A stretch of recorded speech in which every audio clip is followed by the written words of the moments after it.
سب سے پہلے تو میں اس واقعے کے اوپر اپنی طرف سے اور اپنی یونیورسٹی کی طرف سے اسٹاف اور اسٹوڈنٹ کی طرف سے بھرپور احتجاج کرتا ہوں۔ یہ بڑی انفارچونیٹ سچویشن ہے، ایوری ویئر اینڈ دین یہ ایسے واقعات کیے جاتے ہیں۔ سو کالڈ جو ماڈرن اور ویسٹرن ورلڈ ہے کہ جو کہتے ہیں جی کہ ہم پیس، ٹالرنس اور ریسزم، اینٹی ریسزم ہے، یہ ساری چیزیں ان کی طرف سے آتی ہیں۔ ہمارا تو مذہب جو ہے وہ بہت ہی خوبصورت ہے، وہ تو ہارمنی کی، پیس کی، ٹالرنس کی دیتا ہے۔ کبھی آپ نے ادھر ایسے کوئی خدا نخواستہ واقعات دیکھے؟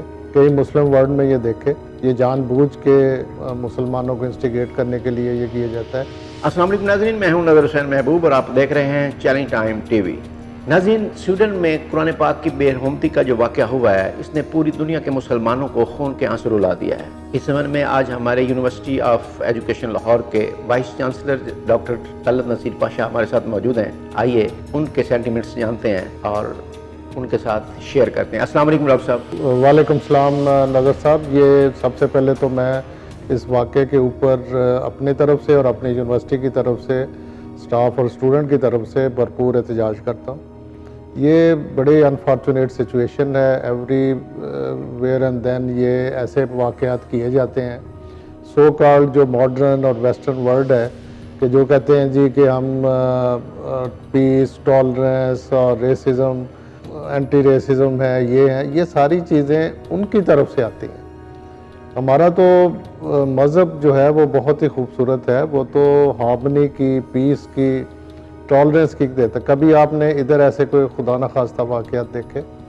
کئی مسلم ورلڈ میں یہ دیکھے تو یہ انہیں یہ آزادی والی کوئی حقوق، آزادی والی کوئی بات نہیں ہے۔ یہ جان بوجھ کے مسلمانوں کو انسٹیگیٹ کرنے کے لیے یہ کیا جاتا ہے۔ کبھی جوئش کمیونٹی کے خلاف ہوا ہے ایسے؟ ہولوکاسٹ کے اوپر کبھی ہوا؟ تو یہ اس میں ان کے پیچھے کوئی ویسٹڈ انٹرسٹ ہیں اور اس پہ یو این کو جتنی نیشنل انٹرنیشنل باڈیز ہیں ان کو کوئی اسٹرکٹ ایکشن لینا چاہیے۔ We want peace and tolerance and we expect peace and tolerance from ایوری باڈی ایلس۔ یہ دیکھیں، سب سے پہلے تو ہر ملک کی اپنی رسپانسبلٹی ہے کہ وہ اپنے جتنے بھی ادھر مذاہب ہیں، جتنے شہری ہیں، ان کی رسپیکٹ، ان کے مذہب کی، ان کی ہارمنی کی اور پیس کو پروموٹ کریں نا۔ جو چیزیں پیس کو پروموٹ کرتے ہیں وہ پروان چڑھنی چاہیے، نہ کہ آپ فریڈم آف ایکسپریشن کے نام سے لوگوں کو یہ اجازت دے دیں۔ یہ ایسی قانون سازی ہر کنٹری کو کرنے کی ضرورت ہے اور پھر یہ چیزیں روکی جا سکتی ہیں۔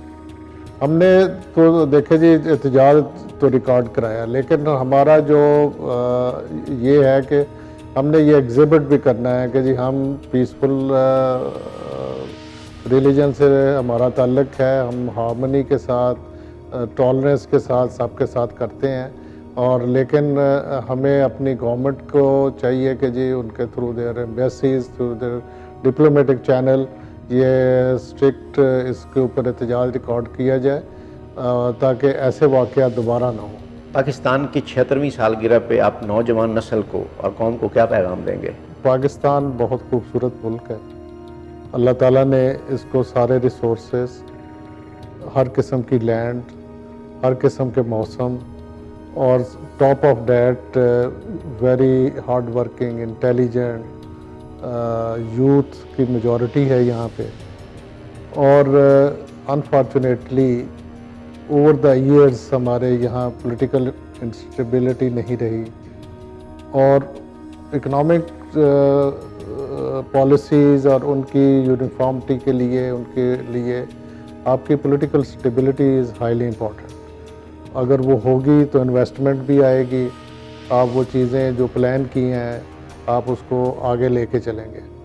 آپ سے پہلے بات ہو رہی تھی کوریا کی، تو آپ کے سامنے ہے کہ وہ چھوٹا سا ملک ہے اور کہاں سے کہاں تک پہنچ گیا۔ اسی طرح بے شمار ایگزامپلز ہیں جنہوں نے ہیومن ریسورس کو پراپر یوز کیا، ٹیکنالوجی کو یوز کیا، ایگریکلچر میں بہت زیادہ انوویشن کی۔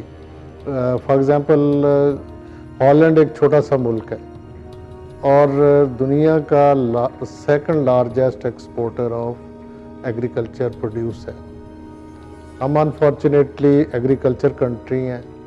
میل نیوٹریشن کے ایشوز ہیں, سٹنٹنگ کے ایشوز ہیں. ہماری نیکسٹ جو جنریشن ہے, جو بچے ہیں, وہ 40% پلس جو ہیں وہ اپنی سٹنٹڈ ہیں.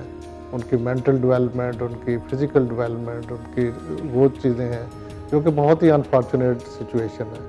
اور ہم نے اپنے آپ کو ڈپینڈ کر لیا ہے امپورٹس کے اوپر. فار ایگزامپل پچھلے سال ہم نے کوئی 4.5 ارب روپے کا ویجیٹیبل آئل امپورٹ کیا, اور وہ ویجیٹیبل آئل بھی آپ کو پتہ ہے کہ لو کوالٹی, ہم نے کوئی آلیو آئل نہیں امپورٹ کیا. اچھا, یہ ساری چیزیں ہم یہاں پہ کیوں پہنچ گئے؟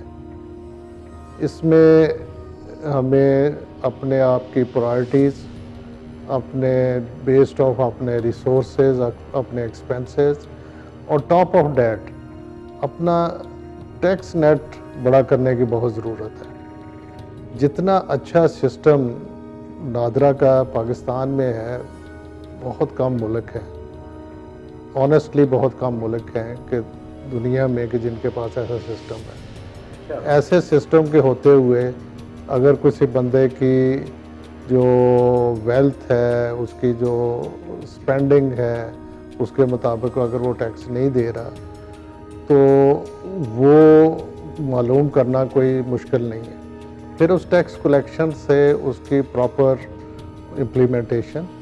ہماری ٹاپ پرائرٹی ہماری ایجوکیشن, ہیلتھ, انفراسٹرکچر, ٹیکنالوجی, یہ چیزیں ہونی چاہیے.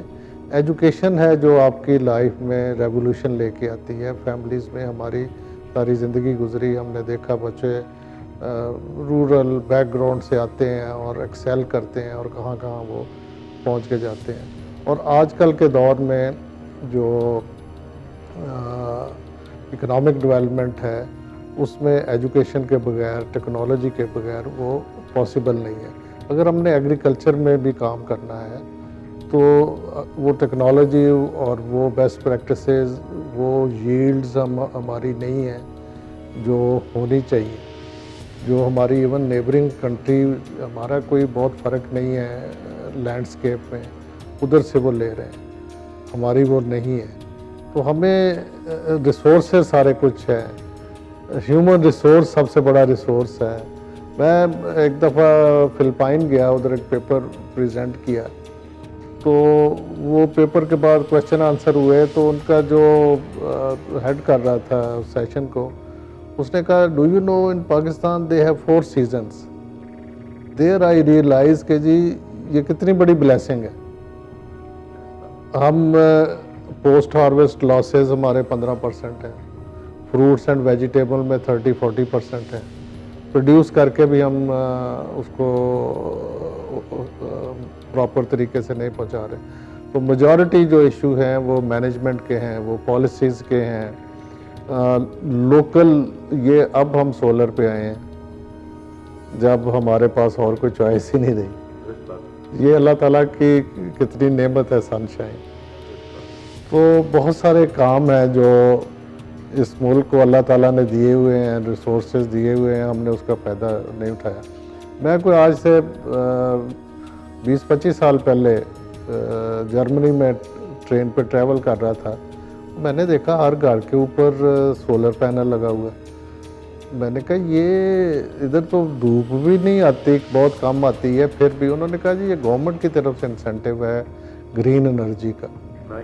اچھا, اب ہماری انوائرمنٹ کے جو ایشوز بن گئے ہیں, اور سب سے پہلے جو ہماری تعلیم کے ساتھ تربیت کے ایشوز ہیں, یہ پیچھے جو بارشیں ہوئی ہیں, میں اس دن ڈرائیو کر کے آ رہا تھا اسی روڈ پہ, تو جو ڈرین تھی وہ ساری شاپر سے بھری ہوئی تھی, اور پانی جو وہ سڑک کے اوپر تھا.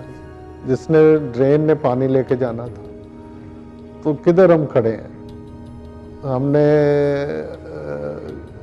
اس میں کیا ہمارا حرج ہوتا ہے؟ یعنی 75 سال میں ہم کوئی پالیسی نہیں مرتب کرتے. ہمیں مطلب ہمیں کوئی تھوڑا اپنے آپ کو آرگنائز کرنے کی ضرورت ہے, مینیج کرنے کی ضرورت ہے. جو ہمارے